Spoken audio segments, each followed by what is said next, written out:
गुरुर्ब्रह्मा गुरुर्विष्णु गुरुरेव महेश्वरः गुरुर्साक्षात् परब्रह्म तस्मै श्री गुरुवे नमः। ओम श्री गुरुवे नमः। ओम भूर्भुवः स्वः तत्सवितुर्वरेण्यं भर्गो देवस्य धीमहि धियो यो नः प्रचोदयात्। आप सभी को प्रणाम। आज की प्रज्ञा पुराण कथा का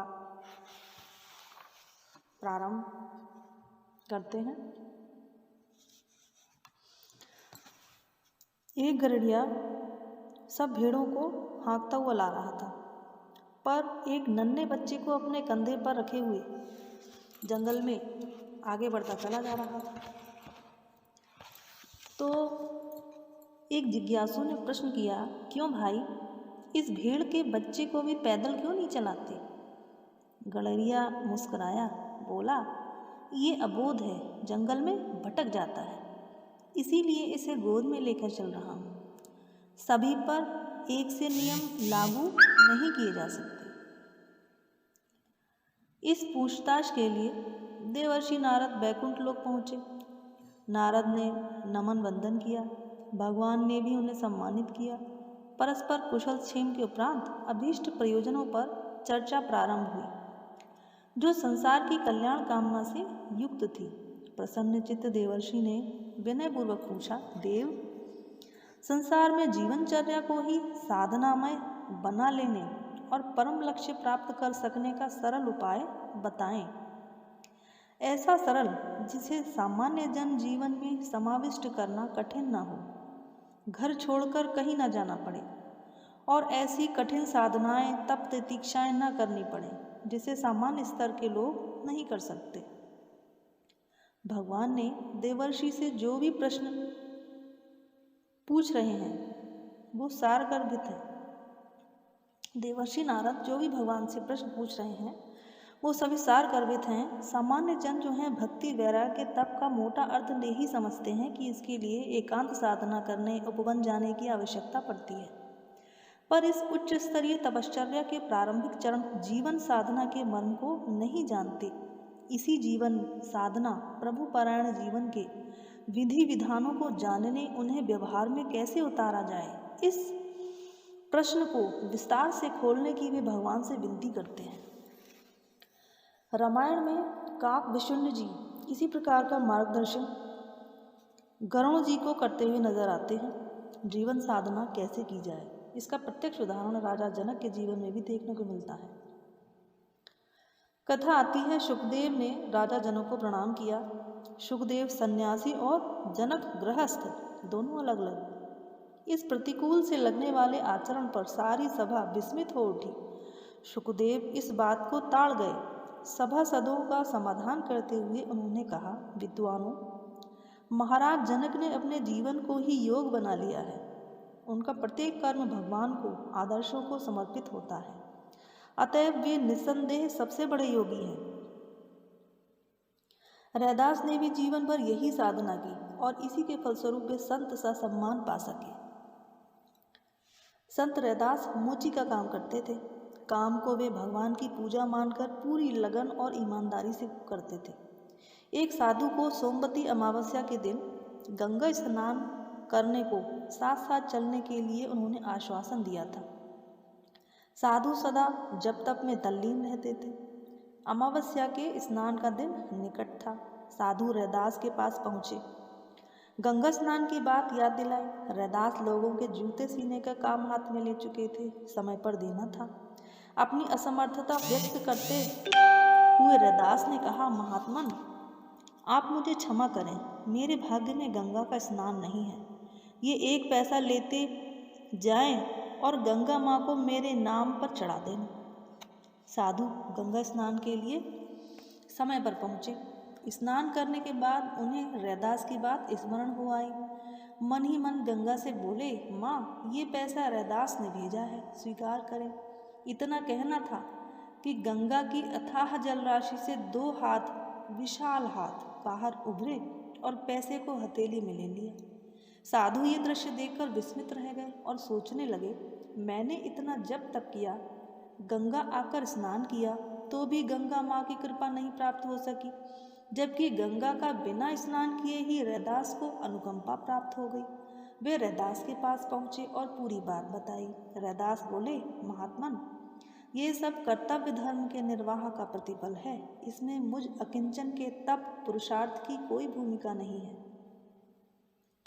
नारद की जिज्ञासा जानकर भगवान बहुत प्रसन्न हुए और बोले, देवर्षि, आप तो हमारे मन की बात कह रहे हैं। समय की आवश्यकता को देखते हुए इस प्रसंग पर चर्चा होना और निर्धारण को व्यापक किया जाना आवश्यक भी है। जो जिज्ञासा भक्त के मन में घुमड़ रही थी, वही भगवान के अंतःकरण में भी विद्यमान थी। भक्त हमेशा भगवान की आकांक्षा के अनुरूप ही विचरते हैं एवं अपनी गतिविधियों का खाका बनाते हैं। सच्चे भक्त की कसौटी पर देवर्षि खरे उतरते हैं।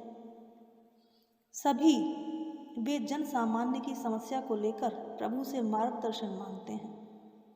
ऋषिवर नारद से श्रेष्ठ और कौन हो सकता था, और सामयिक आवश्यकता अनुसार अपने प्रभु के मन की इच्छा जाने और उनकी प्रेरणा समस्याओं के समाधानों को जन जन के गले उतार सके। इन दिनों सर्वत्र अनास्था का दौर है। अदूरदर्शिता ग्रस्त हो जाने से लोग मानवीय गरिमा को भूल गए हैं, अचिंत्य चिंतन और अनुपयुक्त आचरण में संलग्न हो रहे हैं। फलतः रोग, शोक, कलह, भय और विनाश का वातावरण बन रहा है। भीषण विभीषिकाएं निरंतर धरती के अस्तित्व तक को चुनौती दे रही हैं। यहाँ भगवान आज की परिस्थितियों पर संकेत करते हुए अनास्था की विवेचना करते हैं। वह वातावरण में संव्याप्त कलुष और भयावह परिस्थितियों का कारण भी श्रद्धा तत्व की अवमानना को ही बताते हैं। मनुष्य के चिंतन और व्यवहार से ही आचरण बनता है, वातावरण से परिस्थिति बनती है और वही सुख दुख उत्थान पतन का निर्धारण करती है। जमाना बुरा है, कलयुग का दौर है, परिस्थितियाँ कुछ प्रतिकूल बन गई हैं, भाग्य चक्र कुछ उल्टा चल रहा है, ऐसा कहकर लोग मन को हल्का कर लेते हैं, पर इसे समाधान कुछ नहीं निकलता। जन समाज में से ही तो अग्रदूत निकलते हैं। प्रतिकूलता का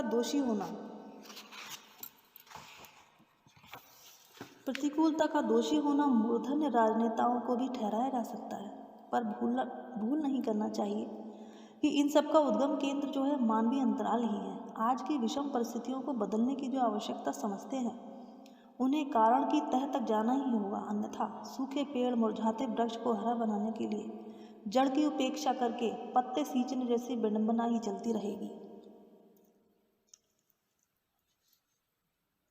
एक बार पार्वती जी ने शिव जी से पूछा, भगवान, लोग इतना कर्मकांड करते हैं फिर भी इन्हें आस्था का लाभ क्यों नहीं मिलता? शिव जी बोले, धार्मिक कर्मकांड होने पर ही मनुष्य जीवन में जो आडंबर छाया है, यही अनास्था है। लोग धार्मिकता का दिखावा करते हैं, उनके मन वैसे नहीं हैं। परीक्षा लेने दोनों धरती पर आए। माँ पार्वती ने सुंदरी साध्वी पत्नी का व शिवजी ने कोढ़ी का रूप धारण किया।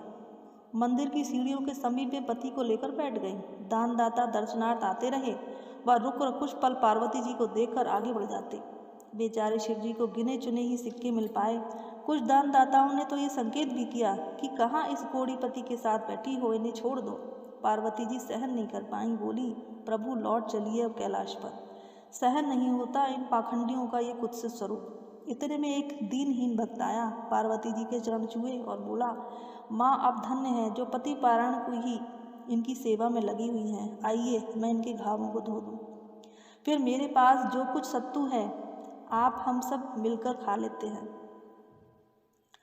ब्राह्मण यात्री ने घावों पर पट्टी बांधी, सत्तू थमा, पुनः प्रणाम कर ज्यों ही आगे बढ़ा, वैसे ही शिवजी ने कहा, यही बाहरी एकमात्र भक्त है जिसने मंदिर में प्रवेश से पूर्व निष्कपट भाव से सेवा और धर्म को प्रधानता दी। ऐसे लोग गिने चुने हैं।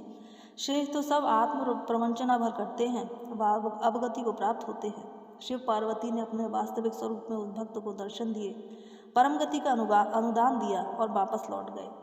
मनुष्य परमात्मा की सर्वोत्कृष्ट संरचना एवं शक्तिशाली कृति है। अपने आप से विग्रह करके ही उसे सर्वनाश की परिस्थितियाँ पैदा कर ली है, अन्यथा भगवान ने उसे जो कुछ देकर पैदा किया है उसमें उसके दुखी रहने का कोई कारण नहीं है।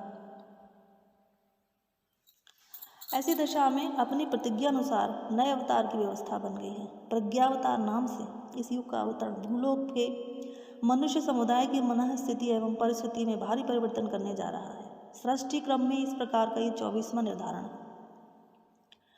आस्था संकट के दौर में भगवान हमेशा अपनी प्रतिज्ञा पूरी करते हैं। ऐसी परिस्थिति में ईश्वरीय सत्ता के अवतरण का उद्देश्य एक ही रहता है कि यदा यदा ही धर्मस्य ग्लानिर्भवति भारत अभ्युत्थानम् अधर्मस्य तदात्मानं सृजाम्यहम् परित्राणाय साधूनां विनाशाय च दुष्कृतां धर्म संस्थापनार्थाय संभवामि युगे युगे।